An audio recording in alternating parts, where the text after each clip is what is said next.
கோழி தைக்கிற ஊச்சி வாங்கி போட்டு தச்சிருக்கணும். எல்லாம் சாமியெல்லாம் அழிச்சுக்கலாம். அங்க போயிட்டு வேற முடிய மாற்றி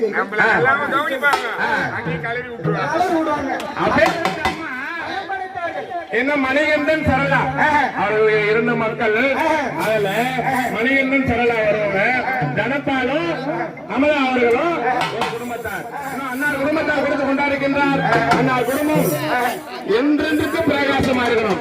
இந்த தாண்டாணி அம்மனுடைய சடைமுறை எப்படி வளர்கிறதோ அந்த அளவுக்கு அந்த குடும்பம் வளர்ந்து கொண்டே வர வேண்டும் என்று எல்லாமல்ல பொன்னியம்மனை தாண்டாணி அம்மனை பிரார்த்திக்கிறேன்.